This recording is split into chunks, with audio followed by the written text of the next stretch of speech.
자, 우리 성경 말씀 한 구절만 보도록 할게요. 구약 성경 역대상 29장. 주기도문과 역대상이 무슨 관계가 있는지 한번 보도록 하겠습니다. 역대상 29장.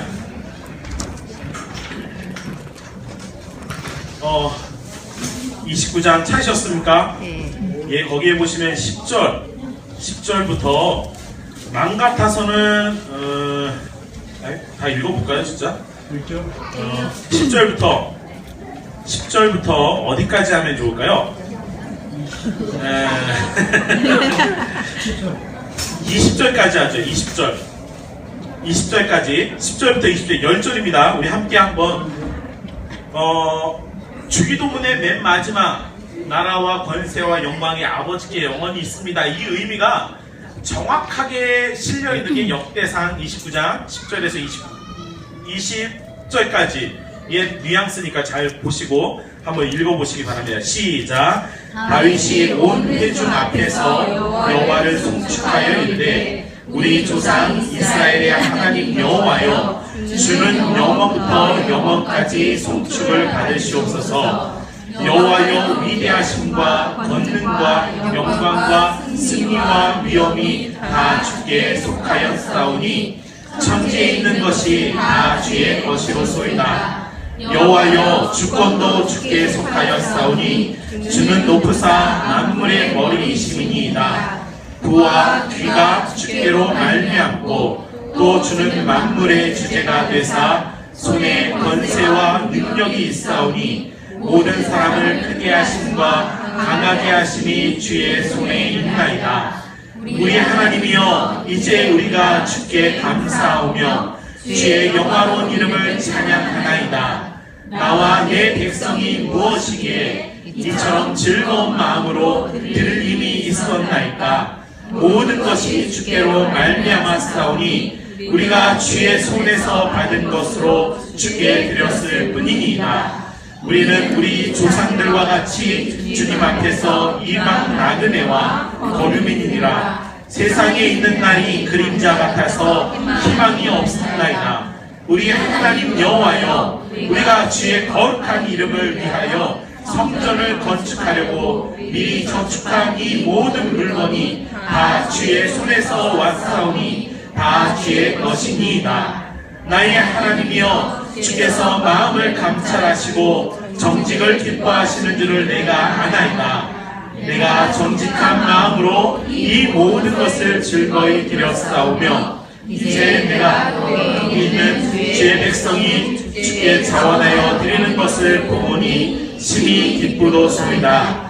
우리 조상들 아브라함과 이삭과 이스라엘의 하나님 여호와여 주께서 이것을 주의 백성의 심중에 영원히 두어 생각하게 하시고 그 마음을 준비하여 주께로 돌아오게 하시오며 또 내 아들 솔로몬에게 정성된 마음을 주사 주의 계명과 권명과 율례를 지켜 이 모든 일을 행하게 하시고 내가 위하여 준비한 것으로 성전을 건축하게 하옵소서 하였더라.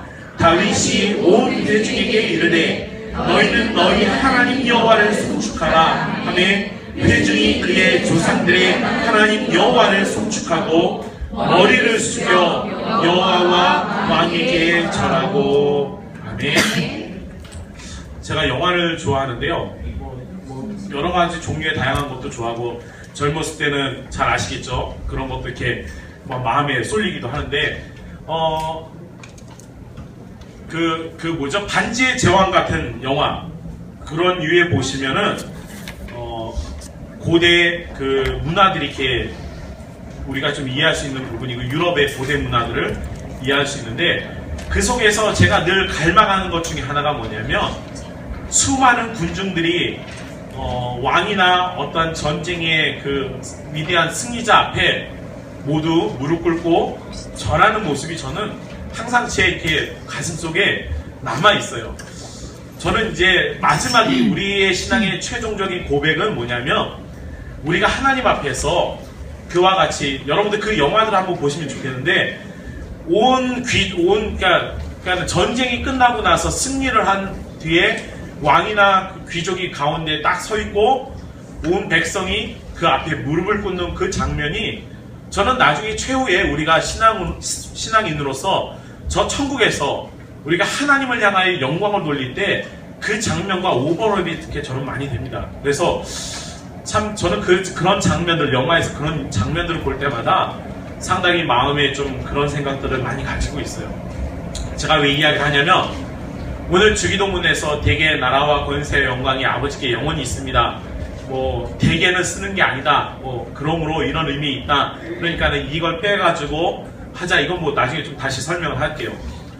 이 마지막 주기도문을 통해서 우리가 점검해야 될 것이 무엇인지를 좀 살펴보도록 하겠습니다. 한 가지 좀 주의해야 될 것이 하나 있는데 당신에게 있습니다. 나라와 권세와 영광이. 이때 여기서 쓰는 당신이란 말은 이제 우리말 속에도 이제 그 존칭 중에 하나가 이제 당신이란 말도 있는데 그거에도 이제 영어로 이제 바우라고 해야 되나요? 영어 발음이 어떻게 되는지 모르겠는데 이제 NIV 성경을 읽다 보면 이제 그대 이제 높임을 쓸 때 이제 그거에서도 이 바우라고 하는 말을 쓰긴 하는데 사실은 이게 좀 저는 꺼림칙해요, 개인적으로는. 그래서 우리가 이제 우리 3040 여러분들이 이제 신앙의 고백을 하거나 기도를 할 때 하나님을 향해서 당신이란 말이 우리 말 속에는 높임을 표현하는 것이 있긴 하나 저는 오히려 영어를 쓰자면 로드라고 하는 단어를 쓰는 게 주라고 하는 단어를 쓰는 게 더 맞다고 생각을 합니다. 그래서 개인적으로는 저는 당신이란 말을 별로 좋아하지 않습니다. 하나님을 향해서 쓸 때는 당신이란 말보다는 주님이라고 하는 혹은 주라고 하는 표현을 쓰면 좋을 것 같아요.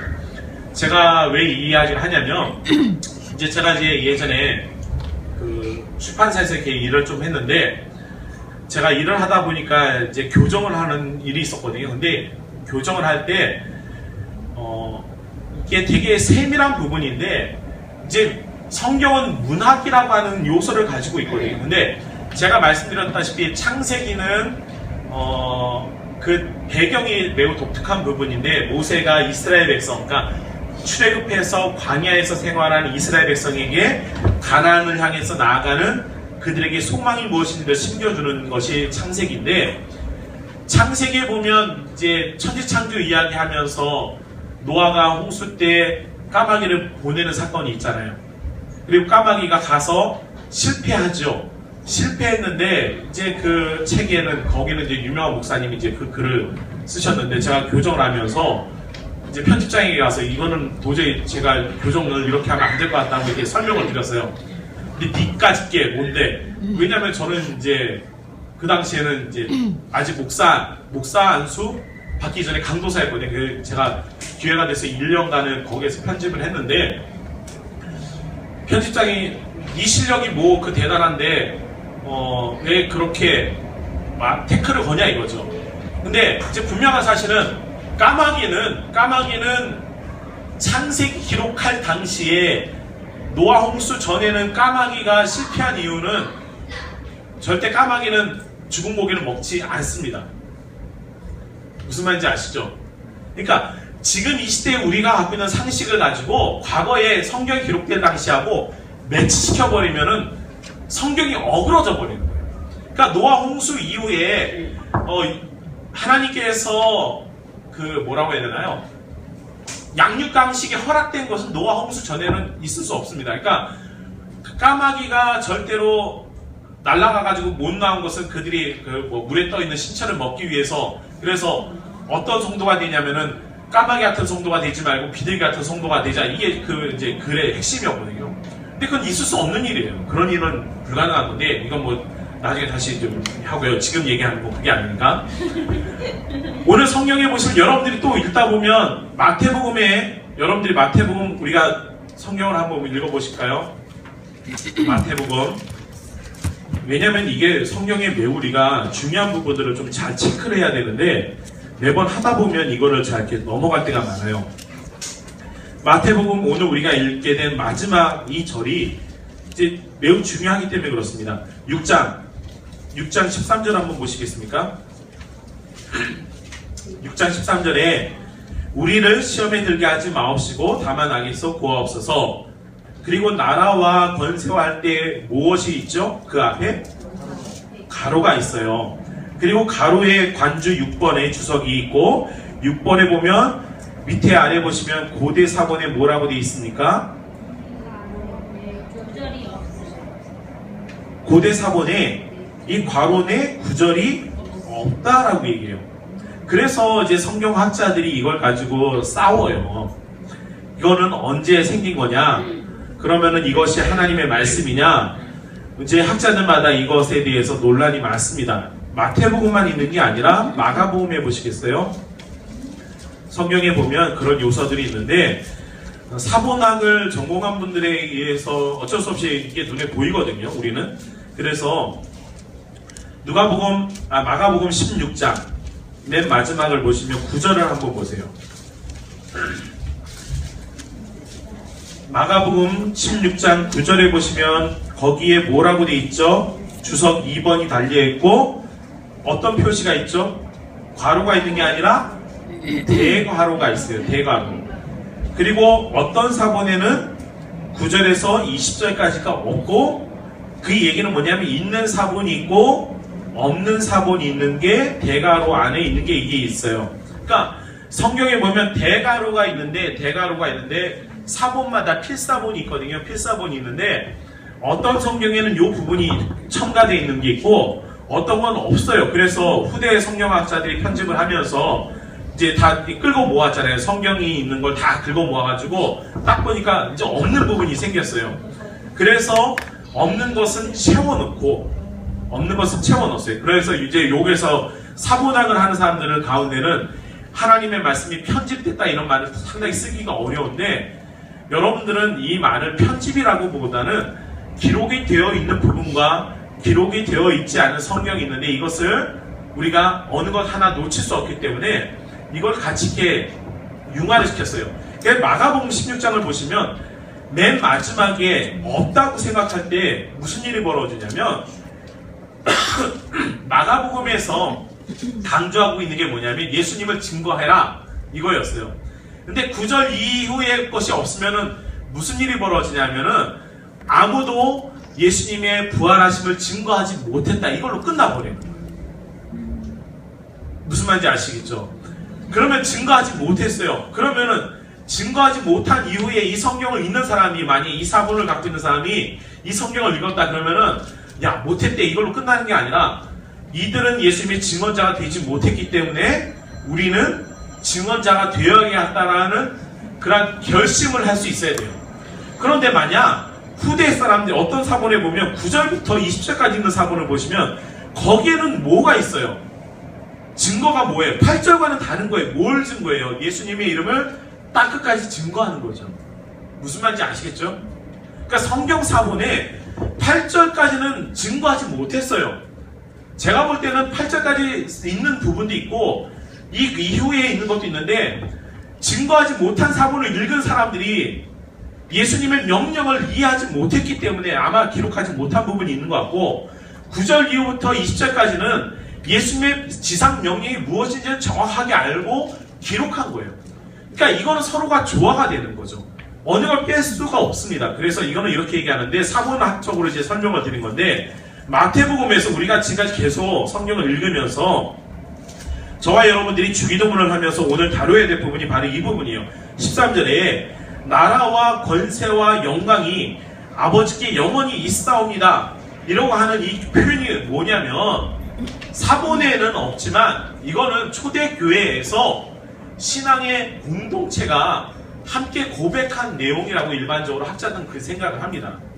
그러면 이게 첨가가 됐느냐? 그건 아니고 예수님께서 주기도문을 통해서 우리에게 말씀해 주셨는데 이것의 화답이 아까 제가 역대상 29장을 말씀드렸던 이유는 뭐냐면 유대인들의 이게 전통이에요. 제가 볼 때는 예수님이 여기까지 이야기하면 영광과 나라와 권세와 영광이 아버지께 하나님께 있습니다. 이게 자연스럽게 고백되어지는 게 유대인들의 이 관습입니다. 그러니까 예수님은 하시지 않았지만 초대교회 안에서 이 관습이 어디서 이루어졌냐면은 아까쯤에 다윗이 성전을 건축하면서 성전에 그 예물을 준비하면서 하나님께 올려드렸던 그 영광의 찬송 그 성령이 초대교회 안에 고스란히 그냥 담겨져 있는 거예요. 그래서 역사적으로 이것을 이게 성경에 있는 말씀을 첨가했다. 저는 자유주의 신학자들이 그렇게 얘기하는데 그들은 정말로 구약 성경을 이해하지 못한 사람들이 그렇게 말하는 거예요. 구약 성경에 모든 사람들이, 모든 이스라엘 백성들이 하나님의 영광을 드러낼 때 반드시 사용했던 게 뭐냐면 하나님께 모든 영광을 돌려드립니다.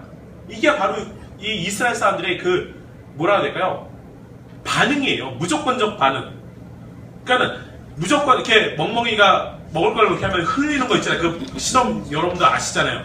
그와 같은 똑같은 반응이니까 이스라엘이 혹은 다윗이 하나님께 영광을 돌릴 때 이 성령은 이스라엘 사람들 가운데 자연스러운 현상인데 이것이 초대교회 안에서도 대개의 나라와 권세와 영광이 아버지께 영원히 있습니다. 이거는 누가 가르쳐주지 않아도 동일하게 고백되어진 고백의 모습입니다. 근데 이거는 학자들이 어디에서 발견해내냐면 안디옥 교회에서 발견을 해내요.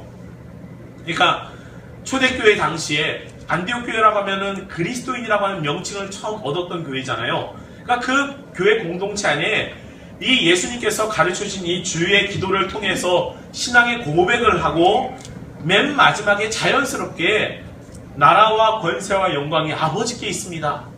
이것은 너무나도 자연스러운 고백이었던, 화답이었던 것 같아요. 그래서 이 화답송이라고 표현할 수 있어요. 우리가 보통 주거니 받거니 하면서 하는 것처럼 하나님께 영광을 돌리는 건데, 자, 여기에서 저와 여러분들이 중요한 게 뭐냐면 우리가 누구이기에 하나님께 이러한 영광을 돌릴 수 있는가, 이겁니다.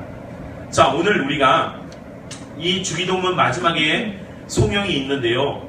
이 마지막 송영은요, 하나님의 나라를 선포하는 데 매우 중요합니다. 여러분들이 예수님께서 마귀에게 시험 받으신 사건을 기억하시면 좋겠어요. 마태복음에 보면 예수님께서 광야 40일 금식을 마치고 난 뒤에 마귀가 예수님에게 요구한 시험 가운데 하나가 뭐였습니까? 나에게 절하라라고 하는 거예요. 그때 예수님께서 거절하셨어요. 왜냐? 절의 대상, 그러니까 내가 경배해야 될 대상은 오직 하나님 한 분밖에 없다라는 거예요. 여러분, 이게 이 신앙의 고백, 나라와 권세와 영광이라고 하는 이 신앙의 마지막 고백은요, 예수님께서 사단에게 선포하셨던 그 내용과 동일한 겁니다. 그러니까 여러분들이 오늘 이 시간에 이 주기도문을 암송하면서, 읽으면서, 고백하면서 나라와 권세와 영광이 아버지일 것입니다, 이렇게 말하면서 무엇과 오버랩 해야 되냐면 제가 처음에 시작했던 영화의 한 장면과 오버랩이 돼요. 왕 앞에, 군주 앞에, 나의 주 앞에 나라와 권세와 영광이 주님의 것입니다 라고 고백하면서 가만히 서 있는 게 아니라 그분 앞에 나를 낮추고 경배하는 그 장면이 있었으면 좋겠어요. 마음 같아서는 지금 이 시대를 살아가는 저와 여러분들도 주기도문을 고백할 때 맨 마지막에는 우리가 이 나라와 권세와 영광이 아버지께 영원히 있습니다, 이 고백을 할 때는 저는 정말로 마음 같아서는 그냥 다 무릎 꿇고 했으면 좋겠어요. 이게 우리의 신앙의 고백의 정점입니다. 나라와 권세와 영광이 그분의 것입니다. 왜 그분의 것입니까? 욥기를 한번 보시겠습니다. 욥기 38장. 제가 오늘은 성경 구약을 좀 많이 보도록 할게요. 욥기 38장. 아니, 주기도문 하는데 욥기까지 갈 정도면은 다 이유가 있는 것 같아요. 자, 욥기 38장 오늘 제목과 똑같습니다. 왜 우리가 영광을 돌리고 왜 우리가 하나님의 나라에 대해서 찬양을 하는 이유가 있어요. 38장에 이렇게 말합니다. 그때 여호와께서 북봉우 가운데에서 욥에게 말씀하여 이르시되 무지한 말로 생각을 어둡게 하는 자가 누구냐? 너는 대장부처럼 허리를 묶고 내가 내게 묻는 것을 대답할지니라. 내가 하나님이죠. 내가 땅에 기초를 놓을 때 내가 어디 있었느냐? 내가 깨달아 알았거든 말할지니라. 누가 그것의 도량법을 정하였는지, 누가 그 줄을 그것의 위에 띄웠는지 내가 아느냐? 그것의 주추는 무엇 위에 세웠으며 그 모퉁이 돌을 누가 놓았느냐? 그때 새벽별들이 기뻐 노래하며 하나님의 아들들이 다 기뻐 소리를 질렀느니라. 바다가 그 모태에서 터져 나올 때 문으로 그것을 가둔 자가 누구냐? 그때 내가 구름으로 그 옷을 만들고 흑암으로 그 강보를 만들고 한계를 정하고 문빗장을 지르고 이르기를 내가 여기까지 오고 더 넘어가지 못하리니 내 높은 파도가 여기서 그치지니라 하였노라. 내가 너의 날에 아침에게 명령하였느냐? 새벽에게 그 자리를 일러 주었느냐? 그것으로 땅 끝을 붙잡고 악한 자들을 그 땅에서 떨쳐버린 일이 있었느냐? 땅이 변하여 진흙에 인친 것 같이 되었고 그들은 옷같이 나타나되 악인에게는 그 빛이 차단되고 그들의 높이 있는 팔이 꺾이느니라. 이렇게 계속 한번 읽어보시면 좋겠는데, 이 욥기 38장을 통해서 우리는 누구를 만날 수 있냐면 창조주 하나님을 만나게 됩니다. 근데 창조주 하나님 앞에 우리가 무지한 말로 하나님을 논할 수 있습니까? 우리가 피조물인 우리가 이 세상의 모든 것을 만드신 하나님 앞에 그 하나님, 그분이 누구인지를 우리가 과연 논할 수 있는 사람입니까? 욥이 하나님께 자신의 무지한 말과 생각으로 하나님이 왜 나에게 이런 시험을 주셨는가 판단할 때 하나님께서 욥에게 물으신 첫 번째 질문이 저겁니다. 내가 땅에 기초를 놓을 때 너는 무엇하고 있었느냐? 여러분, 이 세상이 하나님의 말씀으로 지어질 때 우리는 과연 어떤 존재였습니까? 이 세상이 하나님의 말씀으로 주관되어질 때 우리는 여기에 과연 얼마만큼의 관여를 하고 우리가 얼마만큼의 개입을 했습니까? 우리는 아무것도 한 게 없습니다. 이 모든 것이 하나님의 나라이고 이 모든 것이 하나님의 주권이고 이 모든 것이 하나님의 영광입니다. 그래서 다윗도 고백하는 겁니다. 오늘 이 욥도 고백하는 것이고 우리의 신앙의 고백도 나라와 권세와 영광이 아버지의 것입니다 라고 고백할 수밖에 없습니다. 여러분, 저는 우리 3040 저와 여러분들이 평생을 잊지 않고 살아가야 될 것은 바로 나의 고백이 되시는, 나의 고백의 대상이 되시는 그 하나님께 우리의 영광을 돌리며 살아갈 수 있는, 감사와 기쁨과 찬양을 돌려드릴 수 있는 여러분들이 되기를 바랍니다. 다윗은요, 자신이 성전을 위해서 준비한 모든 것을 가지고 내 것이라 하지 않고 아버지께서 왔고 이건 다시 아버지에게 돌리는 것, 이것이 기쁨이고 즐거움이라고 고백했어요. 저와 여러분들이 가지고 있는 이 세상의 모든 것 하나하나가 다 하나님이 나에게 주셨고 내가 그것을 가지고 하나님께 영광을 돌릴 수 있는 것, 그것 자체로도 우리는 감격에 정말로 기쁨으로 살아갈 수 있는 것입니다. 그래서 우리는, 이 땅에 살고 있는 우리는요, 이 신앙의 마지막 고백, 제가 말씀드렸잖아요. 십계명은 사랑의 고백, 사도신경은 믿음의 고백, 그리고 이 주기도문은 소망의 고백이라고 말씀드린 것처럼 우리의 소망은 아버지에게 있음을, 나의 영광의 주인 그분에게 있음을 고백하는 거예요. 그래서 우리가 마지막에 그 장면을 꼭 다시 한번 여러분들이 기억하셨으면 좋겠어요. 모든 사람들이, 모든 열방들이, 모든 백성들이, 천하의 모든 피조물들이 마지막 그때 영광의 주님 앞에 모든 무릎을 꿇고 영광을 돌리는 그 장면이 반드시 우리 속에 새겨져야 합니다. 여러분, 그 반지의 제왕이 아니라 그 뭐죠? 갑자기 이게 머리가 안 돼가지고요. 그 영화가 있잖아요. 그 사자가 나오는 거. 저하고 여러분들은 다 똑같습니다. 근데 저보다 낫네요. 뭐였죠? 나니아 연대기의 첫 장면의 그 사자 앞에 모든 그 사람들이 복속하는 모습이 있잖아요. 그 모습을 꼭 기억하셨으면 좋겠어요. 그 장면을 잃어버리지 마세요. 우리의 최종의 영광의 대상은 오직 하나님 한 분밖에 없습니다. 예수님께서도 사단에게 그에게 말한 너는 나에게 절해라 라고 할 때 예수님께서 거절하신 이유는 나의 오직 경배의 대상은 하나님 한 분밖에 없음을 고백한 거예요. 그런데 오늘 우리가 저와 여러분들이 이 땅을 살아가면서 우리가 이 고백을 잃어버리면 우리는 세상을 향해서 경배하게 되고 세상의 좋은 것을 향해서 우리가 만모숭배라고 하죠. 돈을 향해서 경배하는 사람이 있을 것이고 자녀를 경배하는 사람이 있을 것이고 권력을 향해서 머리 숙이는 사람이 있을 겁니다. 여러분 신사참배만이 꼭 다른 신에게만 절해야지만이 절하지 않아야지만 신앙을 지키는 거라 생각하지 마세요.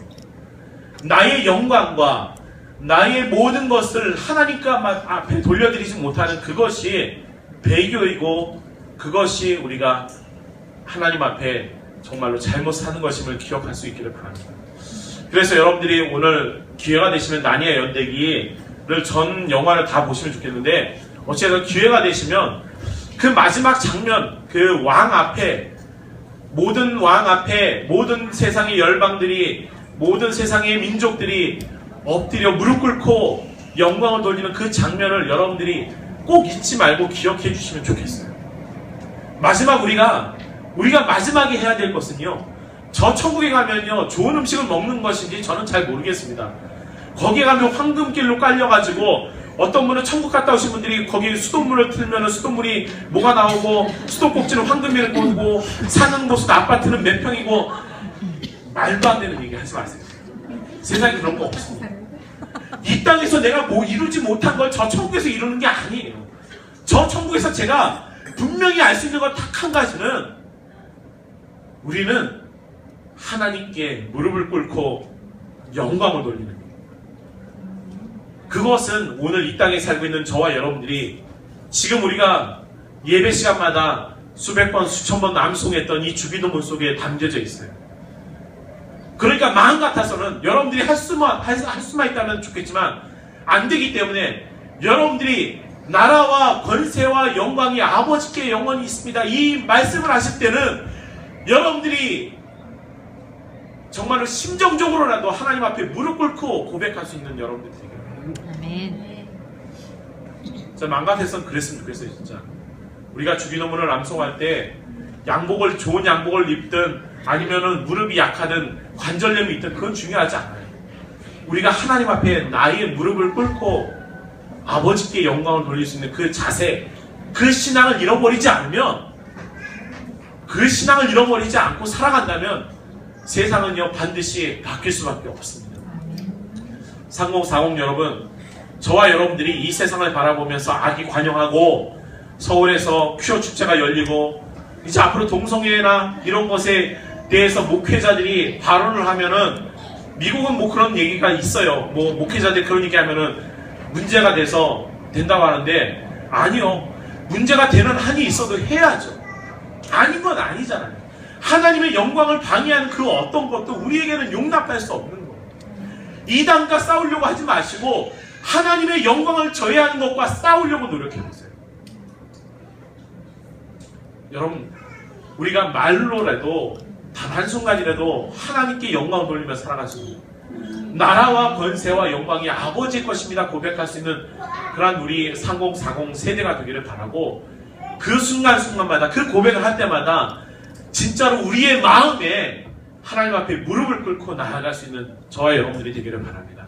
아멘. 정말로 이 시대에, 어려운 이 시대에 이제 주기도문 8주 동안을 끝마치면서 이제 제가 걱정되는 건 뭐냐면, 이것이 끝나고 나서 여러분이 다음 주에 주기도문 암송할 때 지금까지 우리가 연구하고 함께 고민하고 함께 이야기했던 것을 한순간에 다 잃어버리고 그냥 여전히 똑같이 과거와 같이 마치 앵무새가 사람의 말을 의미 없이 따라하는 그러한 행동과 같이 우리가 또 그렇게 고백한다면 여전히 우리는 하나님의 영광을 가리는 자가 됨을 기억하시고 우리가 다시 한번 깊이 묵상하셔서 아버지께, 하나님께, 나의 주님에게 이 믿음의 신앙의 고백을 멈추지 않고 정말로 저와 여러분들이 살아 움직이면서 고백할 수 있는 우리 3040 세대가 되기를 주님을 축복합니다.